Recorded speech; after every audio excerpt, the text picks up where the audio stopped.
Let's talk about metabolic sludge. What do I mean by metabolic sludge? Well, the keto diet is this rising diet with just tremendous popularity, and there are several reasons why. Certainly it does work. There are certain conditions that we know ketogenesis works really, really well for. So like if you are, who is the keto diet right for? Let's think about this. If you have any of the following conditions, then the keto diet might be a good fit for you. And so type 2 diabetes, not type 1 diabetes necessarily, but type 2 diabetes. Number 2, if you've got or been told that you have high blood pressure or heart disease, there's a lot of compelling research now showing the ketogenic diet is very, very helpful at lowering triglycerides, improving insulin sensitivity, and so also lowering blood pressure.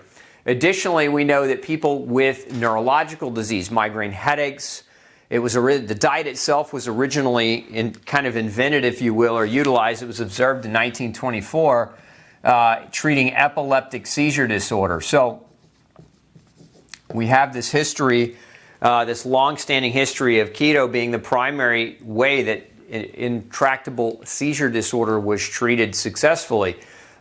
Additional conditions that we're now seeing as research is coming out, cancers.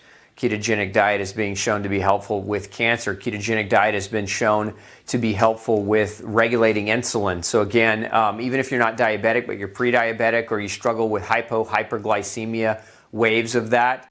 We also know that some people are showing it with Alzheimer's or dementia. Not everyone, but ketogenic diet works in a pretty decent percentage of those struggling with cognitive decline. There are other neurological disorders we're seeing keto diet place some benefit in as well because of its neuroprotective effects.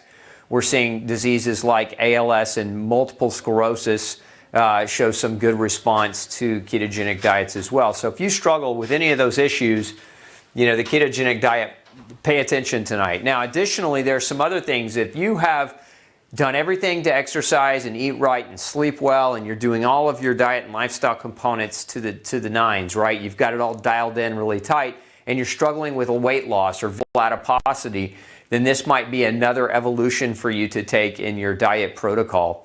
Let's talk about why. So, the big thing about keto is why are so many people jumping into keto, and why does it work?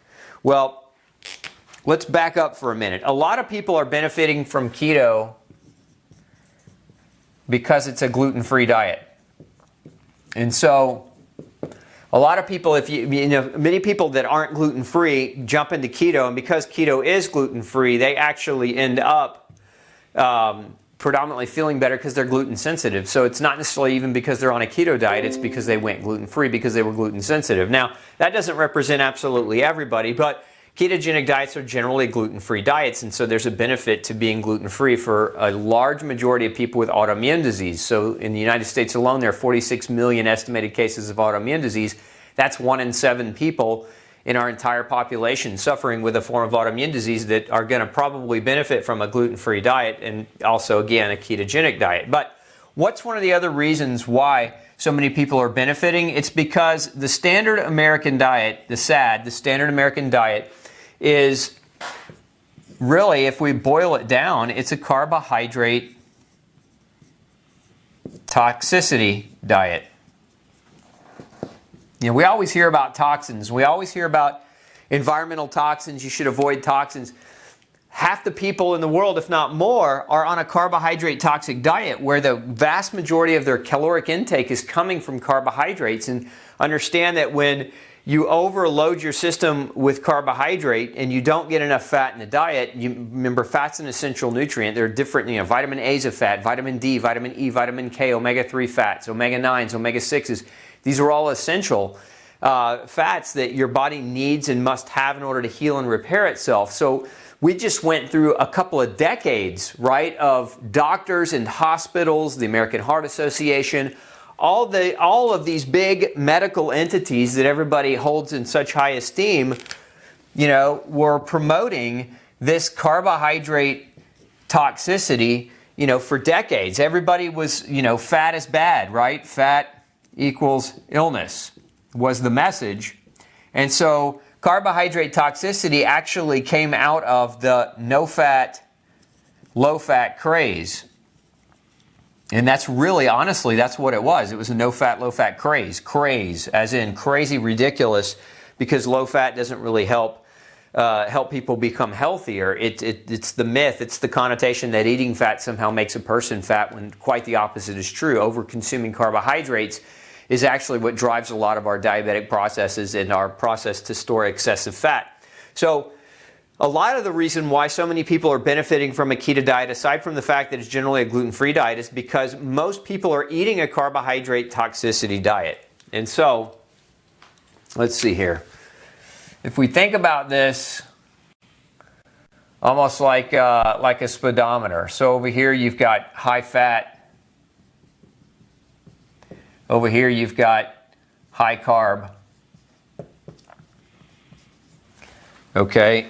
Most people were trending in this direction, very much trending in this direction, right? And so what's the problem with high carb diets? Like what are the fundamental problems? Because if you understand what the fundamental problems of high carbohydrate diets are, you'll understand better about the ketogenic diet. So fundamental problems with this type of diet is that high carb increases insulin. It increases the resistance to insulin. It increases your cholesterol, certain kinds of cholesterol. And even though cholesterol is not the biggest risk factor, it can be a problem in some cases. It increases blood pressure.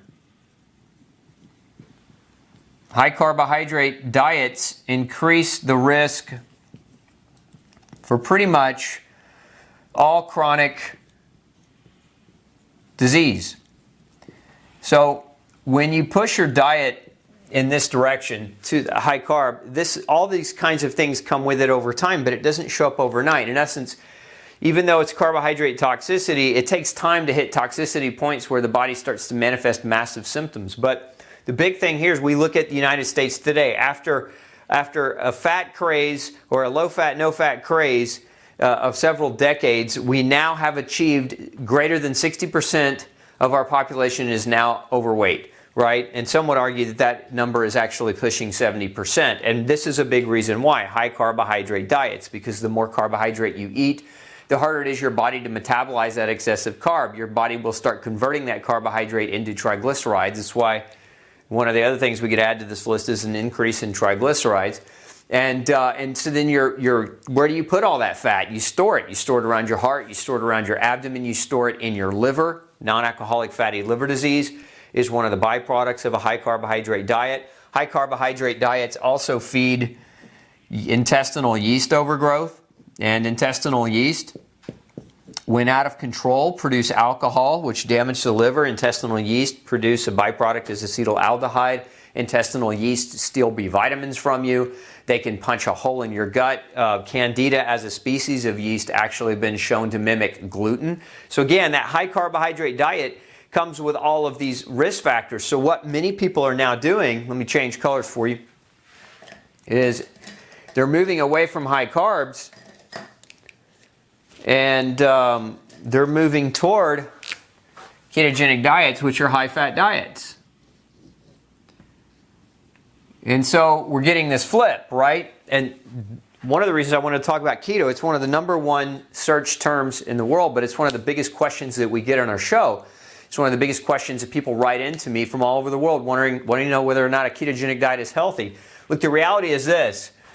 A lot of people are here, so they're flipping this way, and so a lot of these problems tend to go away. And the research matches that. So what we see in the literature is that when people go keto, it drops insulin, reduces insulin resistance, it can lower bad cholesterol, it lowers blood pressure. Like, all of this has been studied. It treats epilepsy, it reduces the risk for many migraineurs. A lot of people with migraine headaches have a problem. So switching that gear over here, a lot of this stuff starts to go away. What I want to caution you about is people that are jumping on keto and staying on keto indefinitely, as if it's the solution for all the problems, are going to create a high fat toxicity over time. And again, this is going to come out. This is going to come out in the next 5 years as more and more people gravitate toward sustaining long-term keto.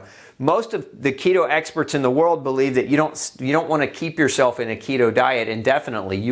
Basically the goal here is to be able to shift back and forth between high carb and high fat, not to just stay high fat indefinitely because you feel better when you move from carbohydrate toxicity. Because a lot of what you're doing by going high carb to keto is you're reversing the toxicity of too many carbohydrates. So the big question, and this will play out over time, the big question becomes, is the ketogenic diet really therapeutic for all these diseases, or is the ketogenic diet just such a far move away from carbohydrate toxicity that a lot of the problems carbohydrate toxicity causes, ketogenic diet resolves because we've removed the carbs? So is it high fat that's improved the person, or is it removing the carbs that have actually improved the person? And I think that science is going to unfold over the next 5 to 10 years. I would caution anyone who's doing full-term ketogenic diet to beware that this is a possibility. We see this a lot. We saw it with people eating too many carbs. We've seen it with people eating too much protein.